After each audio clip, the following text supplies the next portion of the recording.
రాజవొమ్మంగి మండలం లాగరాయి గ్రామంలో పొడి గేదెల కొనుగోలులో భారీ అక్రమాలు వెలుగు చూశాయి. వెలుగు డివిజన్ మేనేజర్ దుర్గాప్రసాద్ సమక్షంలో కలెక్టర్ కె దినేష్ కుమార్ ఆదేశాల మేరకు జరిగిన విచారణ. గతంలో లబ్ధిదారులు ఒక్కొక్కరు ఒక్కొక్క గేదెకు గాను 18,700 రూపాయలు చెల్లించినట్లు వెల్లడించారు. అయితే చెల్లించిన సొమ్ముకు గేదె ఇవ్వాల్సి వారికి ఇవ్వకుండా గేదెను మరొకరికి ఇవ్వడం బయటపడింది. విచారణ అనంతరం బాధితురాలు గంటిమాల సూరయ్యమ్మకు అందరి సమక్షంలో గేదెను అప్పగించారు. ఇక మీడియా కథనాలు నిజమేనని అధికారులు అంగీకరించారు. సబ్సిడీ పథకంలో కమిటీతో కలిసి లబ్ధిదారుల ఎంపిక, వారి ఇష్టానుసారం పశువుల కొనుగోలు, వెటనరీ ధృవీకరణ, బీమా నమోదు వంటి కీలక నిబంధనలు పూర్తిగా పట్టించుకోలేదని ఆరోపణలు వెల్లువెత్తుతున్నాయి.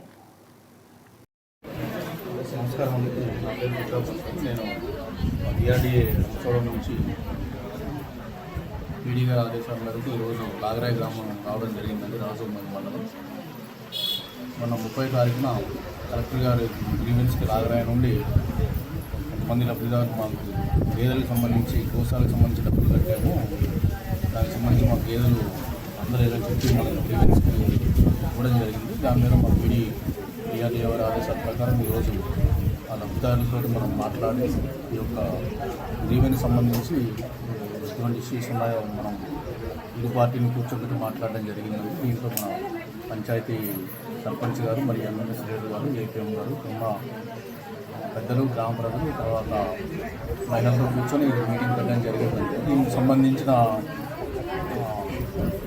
పిటిషనర్ దగ్గర నుంచి కొన్ని మనం మాట్లాడడం జరిగింది. వాళ్ళు ఇచ్చిన నివేదికల ఆధారంగా వాళ్ళు చెప్పిన సమాచారాన్ని అక్కడ ఏం జరిగిందనేది కూడా కొంత రిపోర్ట్ని తయారు చేసి పీడీఆర్డీఏ వారికి ఇవ్వడం జరుగుతుందండి. తర్వాత ఆయన ఏదైతే నిర్ణయాలు తీసుకుంటారో ఆ నిర్ణయాలకి మేము కట్టుబడి. అంటే ఇక్కడ 10 మందిలో ఒక మెంబర్కి గేదె ఇవ్వలేదనేది మనకి వాళ్ళు చేశారు. మనకి తెలిసిన దాని ప్రకారం ఒక మెంబర్కి అయితే గేదె ఇవ్వలేదండి. అది కూడా ఇక్కడ మనం సర్పంచ్ గారి ఆధ్వర్యంలో మాట్లాడడం జరిగింది. అది కూడా ఈ సమస్యను కూడా ఇక్కడ మనం క్లియర్ చేయడం జరిగింది. ఎవరైతే తప్పిదాలు చేశారో తప్పిదాల వాళ్ళ మీద చర్యలు తీసుకోవడం కోసం మన పిఓ గారికి, కలెక్టర్ గారికి కూడా తెలియపరచుకుంటారు.